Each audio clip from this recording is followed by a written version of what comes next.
በየወቅቱ አዳዲስ ነገሮች የማያጣው የምስራቅ አፍሪካ ቀጠና አሁን ደግሞ አዲስ ክስተትን አስተናግዷል። ትላንትና ኤርትራ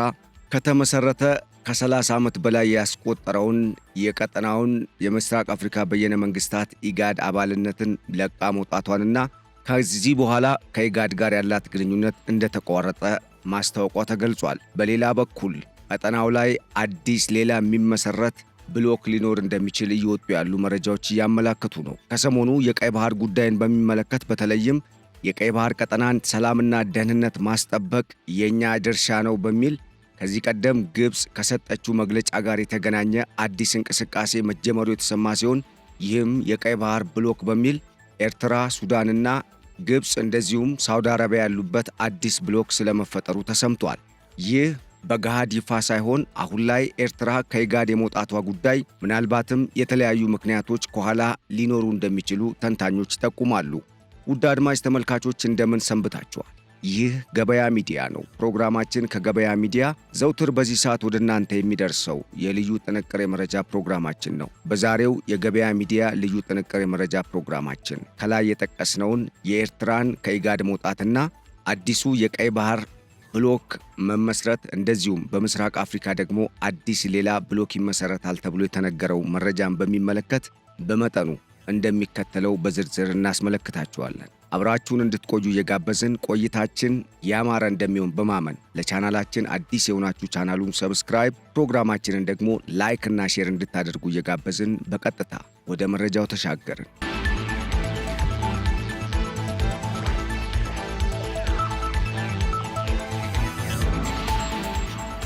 በተለያዩ ጊዜያት አዳዲስና አስገራሚ ክስተቶች የሚያስተናግደው የምስራቅ አፍሪካ ቀጠና አሁንም በአንድ በኩል ፖለቲካዊ ጡዘቱ እየቀጠለ ሲሆን፣ በሌላ በኩል ደግሞ አገራቱ እየወሰዱ ባሉ የተለያዩ ውሳኔዎች የተነሳ አዳዲስ ክስተቶችን እያስተናገደ ነው። ከዚህ ቀደም የቀይ ባህር በርን በሚመለከት ሁሉም ነገር እኛን ነው የሚመለከተው ስትል በተለይም ከቀይ ባህር የደህንነትና የጸጥታ ጉዳይ ጋር በተያያዘ ግብጽ የቀይ ባህር ደህንነትና ሰላምን ማስጠበቅ በዋናነት ሳውዲ አረቢያና ግብጽን ብቻ የሚመለከት አጀንዳ ነው ስትል በውጭ ጉዳይ ሚኒስትሯ በባድር አብዱላቲ በኩል ማስታወቋ አይዘነጋም። ታዲያ በወቅቱ የተሰጠው መግለጫ የተለያዩ እንቅስቃሴዎች በሂደት ላይ ባሉበት ወቅት ሲሆን በተለይም አዲስ ይመሰረታል ተብሎ ሲጠበቅ የነበረው የቀይ ባህር ብሎክ ወይም ግብጽ ከዚህ ቀደም ለዓመታት የአረብ ኔቶ ይመስረት ስትል ስታቀርብ የነበረውን ጥያቄ በሌላ መልኩ እውን ለማድረግ ያቀደችው ዕቅድ እስኪሳካ እንደነበረም መረጃዎች ይጠቁማሉ። ታዲያ ይህ በእንዲህ እንዳለ በትላንትናው ዕለት ከኢጋድ ሙሉ በሙሉ አባልነቷ መልቀቋን ወይም ከኢጋድ ጋር ያላትን ግንኙነት ማቋረጧን ያስታወቀችው ኤርትራ በቀጠናው ላይ እየመጡ ያሉ አዳዲስ ለውጦች ስጋት ውስጥ እንደጣሏት የሚያሳዩ መረጃዎች ወጥተዋል። ይህም ታዲያ ትላንትና ከኢጋድ ጋር መላቀቋን ያስታወቀችው ኤርትራ ከኢጋድ ጋር በገሃድ ግንኙነቴን አቁሜያለሁ፣ ከዚህ በኋላ የኢጋድ አባል አይደለሁም ስትል በይፋ መግለጫ መስጠቷ የሚታወስ ሲሆን ይህም በዋናነት ኤርትራ በቀጠናው እየሆነ ካለው ወቅታዊ እንቅስቃሴና በተለይም እየተለወጠ ከመጣው የቀጠናው የኃይል አሰላለፍ ስርዓት ጋር በተያያዘ ሳልቀደም ልቅደም በሚል የወሰነችው ውሳኔ እንደሆነም የወጡ መረጃዎች እያመላከቱ ነው። ይህ አሁን ላይ በኤርትራ መንግስት በኩል ተወስኖ ኤርትራ ከኢጋድ አባልነት እንድትወጣ በተደረገበት በዚህ ቅጽበታዊ መግለጫ ላይ የተለያዩ መላምቶችን ያዘሉ ሐሳቦች እየተሰነዘሩ ሲሆን በተለይም ይህ ሁኔታ ከቀናት በፊት የቀይ ባህር ብሎክ በሚል ግብጽ፣ ሱዳን፣ ኤርትራና ሳውዲ አረቢያን ያቀፈው አዲሱ የቀጠናው ሀገራትን ያካትታል የተባለው ጥምረት መፈጠሩን ተከትሎ እንደሆነ የወጡ መረጃዎች አመላክተዋል።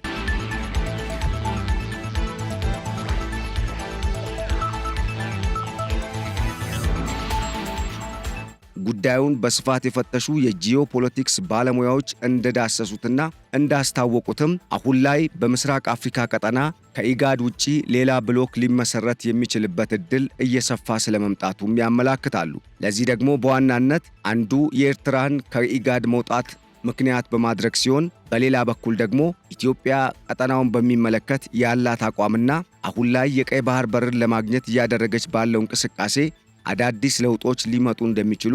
የሚጠበቅ እንደሆነም እየተመላከተ ነው። ከቀናት በፊት ግብጽ፣ ሳውዲ አረቢያና ኤርትራ እንደዚሁም የሱዳንን ግማሽ አካል የሚያስተዳድረውን ወታደራዊ መንግስት የሚመሩት ፕሬዝዳንት አብዱል ፈታህ አልቡርሃን የሚመሩት መንግስት አንድ ላይ በመጣመር የቀይ ባህር ብሎክ በሚል አዲስ ወታደራዊና ፖለቲካዊ እንደዚሁም ቀጠናዊ ኢኮኖሚያዊ ጥምረትን የፈጠረ ማዕከል ያደረገ ጥምረትን መፍጠራቸው የሚታወስ ሲሆን ኤርትራ ኢጋድን የለቀቀችው አንድም የቀይ ባህር ብሎክን ለመቀላቀል ሲሆን በሌላ በኩል በምስራቅ አፍሪካ ቀጠና ይፈጠራል ተብሎ እየተጠበቀ ያለውን ሌላኛውን አዲሱን ብሎክ ለመገዳደርና ራሷን ከጥቃት ለመከላከል እንደሆነም ተንታኞች ያስረዳሉ። በዚህ ቀጠና ላይ ኢትዮጵያ ከዚህ ቀደም የተለያዩ እንቅስቃሴዎችን ስታደርግ እንደነበር የሚገልጹ የጂኦፖለቲክስና የዓለም አቀፍ ምሁራን እንደሚያስረዱት ኢትዮጵያና ኬንያ የፈጠሩት በተለይም ከ62 ዓመት በኋላ ሁለቱ አገራት የፈጠሩትና አሁን ድረስ በሁለቱም አገራት ላይ የሚቃጣ ማንኛውም ጥቃት ወይም በአንዱ አገር ላይ የሚቃጣ ማንኛውም ጥቃት በሁለቱም አገር ላይ እንደሆነ የሚወስንና ሁለቱ አገራት ከዚህ ቀደም የነበራቸውን ወታደራዊና ኢኮኖሚያዊ እንደዚሁም አጠቃላይ ከጸጥታና ከደህንነት ጋር የተያያዙ ጉዳዮችን በአንድ ላይ በመጠቅለል ጠንከር አለ የተባለውን ይህንን የሁለትዮሽ ጥምረት የመፈጸማቸው ጉዳይ ኤርትራን በእጅጉ እንዳሰጋትና ከዚህም ባለፈ ኢትዮጵያ ከኬንያ ጋር ካደረገችው ወታደራዊ ስምምነት በተጨማሪ ከታንዛኒያና ከዛምቢያ እንደዚሁም ከሞሮኮ ጋር ያደረገችው ወታደራዊ ስምምነት በቀጠናው ላይ አዳዲስ ነገሮች እየተከሰቱ እንዲሄዱ ምክንያት ስለፈጠረ ሊሆን እንደሚችልም የትንተና መረጃዎች አስረድተዋል። ይህ ደግሞ በዋናነት ራቅ ካለችው ከሞሮኮ ጋር ኢትዮጵያ የፈጸመችው ወታደራዊ ስምምነት ከምስራቅ አፍሪካ ቀጠና ራቅ ብላ የምትገኘው ግብጽ በምስራቅ አፍሪካ ቀጠና ላይ የምታደርገውን ማንኛውንም እንቅስቃሴ ለመገደብና በተለይ በሞሮኮና በግብጽ መካከል ያለው ለዓመታት የተሻገረው የሁለቱ አገራት ውዝግብና ግጭት እንደ ዋና ምክንያትነት እንደሚነሳም ተንታኞች ይጠቁማሉ። ይህ ደግሞ ግብጽ በምስራቅ አፍሪካ ቀጠና ሊያውም በቀይ ባህር ላይ ተጽዕኖዋን ለማሳደር ፊቷን ወደዚህ ስታዞር፣ በሌላ በኩል በሜዲትራኒያን ባህር አካባቢ ከሞሮኮ ጫና እንዲደርስባት ለማድረግም ታሳቢ ያደረገ እንደሆነም የጂኦፖለቲክስ ባለሙያዎች በትንተናቸው የሚጠቁሙት አንዱ ሐሳብ ነው።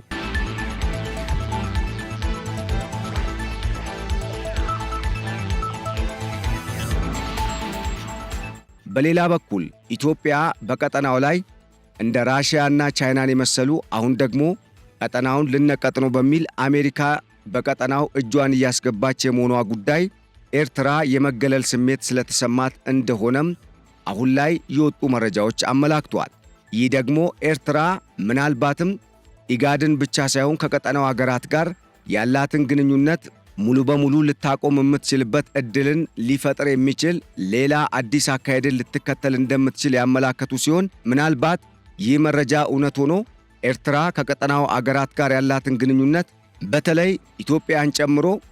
አሁን ላይ በኢትዮጵያ ዙሪያ አሉ ከሚባሉ አገራት ጋር ዝግ የሆነ ወይም በእንግሊዘኛው ክሎዝ ዶር የሚባለውን ፖሊሲ ለማራመድ ተግባራዊ የምታደርጋቸው ወይም የምትወስዳቸው እርምጃዎች የሚኖሩ ከሆነ ኤርትራ ከዚህ ቀደም ከነበራት ኢኮኖሚያዊ ውድቀት በባሰ ደረጃ የሚላሽቅ ኢኮኖሚ ወይም እየደቀቀ የሚሄድ ኢኮኖሚያዊ ውድቀት ውስጥ ልትገባ እንደምትችል ጠቁመዋል። ይሁንና ግን ኤርትራ አሁን ላይ ተጣምራቸዋለች የተባሉት እንደ ግብጽ፣ ሳውዲ አረቢያና የሱዳን ግማሽ መንግስትን የመሰሉ እነኚህ በቀጠናው የሚንቀሳቀሱ ኃይላት ለኤርትራ በምን መልኩ ይህንን ክፍተት ሊሞሉላት ይችላል የሚለውን ጉዳይ ግን ተንታኞቹ ያስቀመጡት ነገር የለም። ኢትዮጵያ ቀጠናው ላይ ያላትን የበላይነት ለማስጠበቅና እንደ ግብጽ ያለች ታሪካዊ ጠላትን ከቀጠናው ለማስወጣት ወይም ተጽዕኖዋን ለመቀነስ በርካታ እንቅስቃሴዎችን እያደረገች ስትሆን በተለይም የታላቁ የኢትዮጵያ ህዳሴ ግድብ መገንባትና ኢትዮጵያ በቀጠናው ላይ ያላትን የዲፕሎማሲ አቅም ወደ ዓለም አቀፍ ደረጃ የማሸጋገሯ ጉዳይ ግብጽን በእጅጉ ያሳሰበ ሲሆን አሁን ላይ ግብጽ ኢትዮጵያ ማንኛውም መልኩ በቀጠናውም ሆነ በአህጉር ብሎም በዓለም አቀፍ ደረጃ ሊጠቅሟት ከሚችሉ ተቋማት ምንም አይነት ጥቅምን ወይም እርዳታን እንዳታገኝ፣ በሌላ መልኩ ደግሞ በቀጠናው ያሉ አገራት ኢትዮጵያ ላይ ተጣምረው እንዲዘጉባትና እንዲያምፁ አሊያም ከኢትዮጵያ ጋር የተቃረነ የውጭ ግንኙነት ፖሊሲን እንዲያራምዱ ፍላጎት እንዳላት ያሳየም እርምጃ ነው ተብሏል። አሁን ላይ በቀጠናው ላይ የተለያዩ ኃይሎች ፍላጎታቸውን ለማሟላት እንቅስቃሴ እያደረጉ ሲሆን በተለይም በዚህ አሁን ላይ ሌላ ኃያላን አገራትን ጨምሮ የተለያዩ ቀጠናውን የሚመለከት እንቅስቃሴን እያደረጉ ያሉ አገራት በሚያደርጉትና በሚወስዱት የተለያዩ እርምጃዎች ምክንያት ኤርትራ ስጋት ውስጥ የወደቀች ሲሆን፣ በአንጻሩ ኢትዮጵያ የባህር በሩን አገኛለሁ የሚለው ጉዳይ አሊያም ተስፋዋ የበለጠ እየናኘ ከመምጣቱ ጋር ተያይዞ ኤርትራ በሆነ ጊዜ የሆነ ወረራ ሊፈጸምብኝ ይችላል በሚል ከኢጋድ በመውጣት ወደ ቀይ ባህር ብሎክ ለመቀላቀል ማሰቧን የዚሁ የትንተና መረጃ ያስረዳል።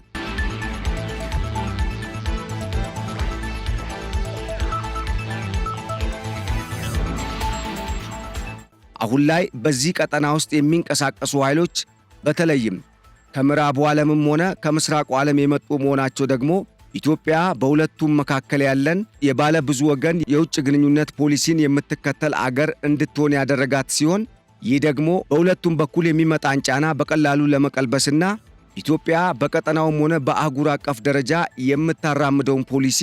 ለማሳካት ስለሚረዳት ይህ ደግሞ ለኤርትራ ትልቅ ስጋት ነውም ተብሏል። ኢጋድ ከተቋቋመ በተለይም ድርቅና የምስራቅ አፍሪካ ቀጠናን በተለያዩ ጊዜያት ሲፈትን የነበረው በምግብ ራስን ያለመቻል ችግርን ለመቅረፍ እንደ አውሮፓውያን አቆጣጠር በ1986 የተመሰረተው ይህ የምስራቅ አፍሪካ ሀገራት በየነ መንግስታት ኢጋድ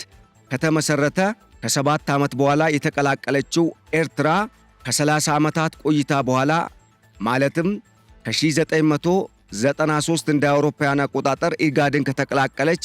ካለፉት 30 ዓመት በኋላ ኢጋድን የመልቀቋ ጉዳይ በእርግጥም ታሪካዊ የሚያስብለው ሲሆን፣ ይሁንና ግን ከዚህ ቀደም የነበራት ሚናና ከኢጋድ ጋር ያላት ግንኙነት ሲፈተሽ ኤርትራ እንዳልነበረች የምትቆጠር አገር እንደሆነችም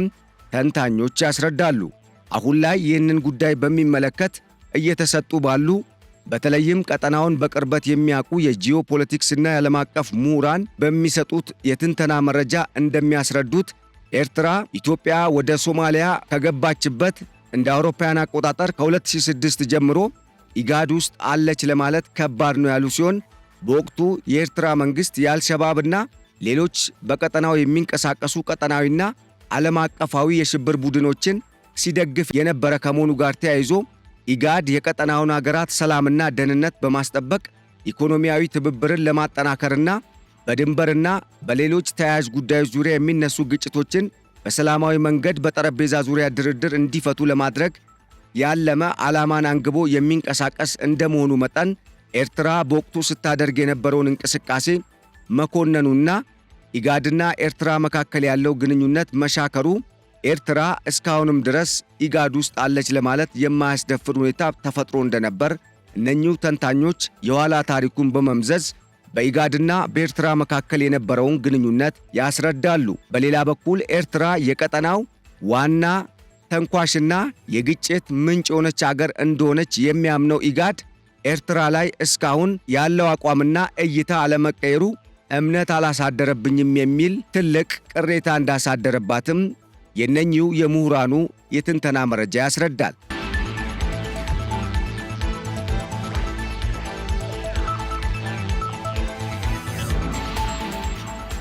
በተለይም ኤርትራ ቀጠናውን ለመዘወር በፕሬዝዳንቷ በአምባገነኑ በኢሳያስ አፈወርቂ በኩል በርካታ ጥረቶችን ብታደርግም አሁንም ድረስ ኢጋድ በዋናነት በኢትዮጵያ የሚዘወር መሆኑ ለፕሬዝዳንት ኢሳያስ አፈወርቂ ፍላጎት መሳካት መሰናክል ስለሆነባቸውም በዚህም የተነሳ ኤርትራ ከኢጋድ ሙሉ በሙሉ ለመልቀቅ ምክንያት እንዳደረገችም እነኚሁ የትንተና መረጃዎች ያስረዳሉ። ያም ሆነ ይህ በቀጠናው አሁን ላይ የሚደረጉ የተለያዩ እንቅስቃሴዎች በአንድም ሆነ በሌላ ከቀጠናው አባል አገራት ጋር የሚገናኙ ቢሆንም ኤርትራ ግን የቀጠናው አገራት በጋራ የመሰረቱትና አሁን ላይ ለሚያጋጥማቸውም ሆነ በቀጣይ ይገጥመናል ብለው ለሚሰጉት የተለያዩ ከልማትና ከድርቅ ብሎም ከጸጥታና ከደህንነት ጋር የተገናኙ ጉዳዮችን በግሏ ለመፍታት ስትል እነኚህ የቀጠናው አገራት ያሉበትን ስብስብ የመልቀቋ ጉዳይ ምናልባት ዋጋ ሊያስከፍላት እንደሚችል ከወዲሁ እየተጠቆመ ይገኛል። በሌላ በኩል በምስራቅ አፍሪካ ቀጠና አዲስ ብሎክ ይመሰረታል የሚል ሌላ እይታ ያለ ሲሆን ይህ ደግሞ በዋናነት ሶማሊያና ጅቡቲ በቀጣይ ሱዳንን በመጨመር ከኢጋድ ሊወጡ የሚችሉበት ዕድል ሊኖር እንደሚችል በመጠቆም ይህም እነኚህ አገራት በግብፅ ጫና ምክንያት ወደ አረብ ሊግ የመግባታቸውን ጉዳይ በማንሳት ምናልባት አሁን ኤርትራ ወደ ገባችበት የቀይ ባህር ብሎክ ሊቀላቀሉ የሚችሉበት ሁኔታ ይፈጠራል ተብሎ ከመሰጋቱ ጋር ተያይዞ እንደሆነም መረጃዎች ይጠቁማሉ። የጂኦፖለቲክስ ተንታኞች መረጃ እንደሚያስረዳው በምስራቅ አፍሪካ ሀገራት የተመሰረተውና አሁን ድረስ 8 ሀገራትን ይዞ ሲንቀሳቀስ የነበረው ኢጋድ ምናልባትም ከዚህም በኋላ ሌሎች አባል ሀገራቱ ሊወጡ ወይም ስብስቡን ለቀው ሊሄዱ እንደሚችሉ ያመላከተ ሲሆን ከነኚህ ሀገራት መካከል ደግሞ በዋናነት 3 ሀገራት ቀዳሚ ሊሆኑ እንደሚችሉም ተጠቁሟል። ኢጋድን ከዚህ በኋላ ይለቃሉ ተብሎ ከሚጠበቁ ሀገራት መካከል አንዷ አልቡርሃን የሚመሩት የሱዳን ግማሽ መንግስትን የሚመራው መንግስት በሚያስተላልፈው ውሳኔ ሱዳን ከኢጋድ ልትገለል ወይም ልትወጣ ትችላለች የሚል የትንበያ መረጃ ያለ ሲሆን በሌላ በኩል ከኢትዮጵያ ጋር ኢትዮጵያና ሶማሌላንድ የፈረሙትን የሜሞራንደም ኦፍ አንደርስታንዲንግ ስምምነትን ተከትሎ ቁርሾ ውስጥ የገባችው ሶማሊያ ልትሆን እንደምትችል ይገመታል። ከዚህም ባለፈ አሁን ላይ ከግብፅ ጋር ስምምነቶችን በመፈረም በተለይም ኢትዮጵያ የምትጠቀምበትንና በዋናነት ለውጭ ገቢ ንግዷ አገልግሎት ላይ እያዋለች የምትገኘውን ወደቦችን ለማልማት ከጅቡቲ መንግስት ጋር ስምምነት ላይ የደረሰችውና ጅቡቲ ውስጥ የሚገኝን የአማራጭ ኃይል በመጠቀም ለጅቡቲ የሶላር ኃይልን ጨምሮ ሌሎች እንደ ጂኦተርማል ያሉ የኃይል አማራጮችን ለመገንባትና ጅቡቲ ከኢትዮጵያ የምትወስደውን የኃይል አቅርቦት ጨምሮ ሌሎች ኢትዮጵያ ላይ ጥገኛ የሆነችባቸውን ነገሮች ለመቅረፍ በሚል ከጅቡቲ ጋር ስምምነት የፈረመችው ግብፅ ከሰሞኑ ጅቡቲ ላይ እያሳደረች ባለው ጫና ኢትዮጵያን የመክበብ ዓላማን አንግባ እየተንቀሳቀሰች ስለሆነ ጅቡቲም በቀጣይ የኢጋድ ዋና መቀመጫ ብትሆንም ከኢጋድ ራሷን ልታገል የምትችልበት ዕድል ሊኖር እንደሚችል የወጡ መረጃዎች አመላክቷል።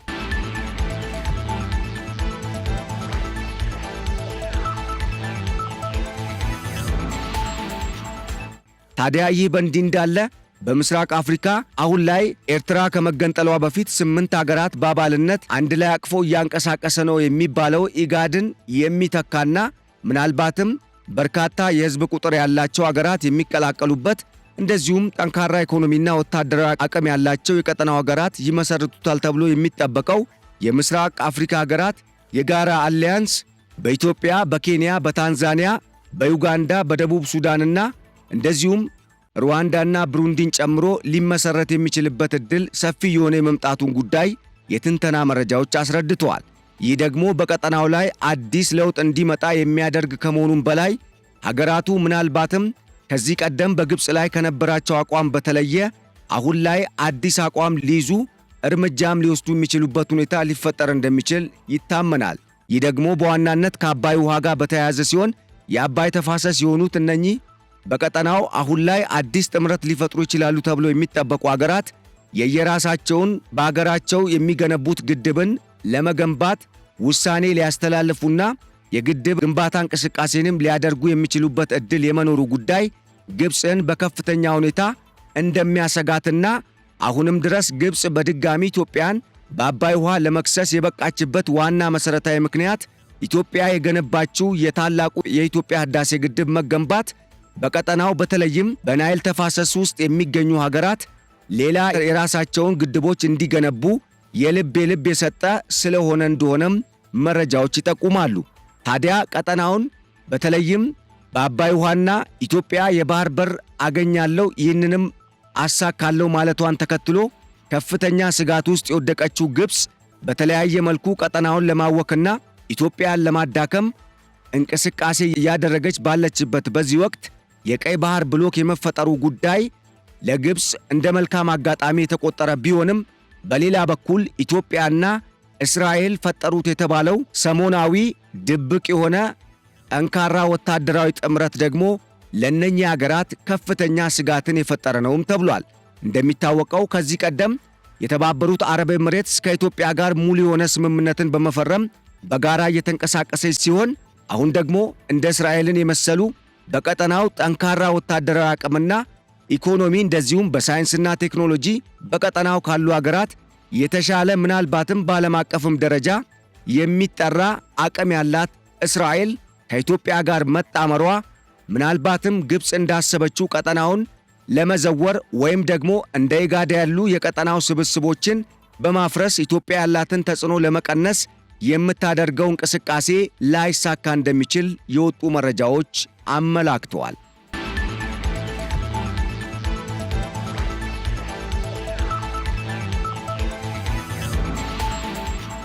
ውድ አድማጭ ተመልካቾች ለዕለቱ ያዘጋጀንላችሁ የገበያ ሚዲያ ልዩ ጥንቅር የመረጃ ፕሮግራማችን ኢጋድንና የኤርትራ መለያየትን ማዕከል አድርጎ ነበር የቆየው። አብራችሁን ስለዘለቃችሁ በእጅጉ በማመስገን ለአሁኑ በዚሁ ተሰናበትናችሁ። በቀጣይ በሌላ ርዕሰ ጉዳይ እስክንመለስ ቸር ሰንብቱልን። ሰላም።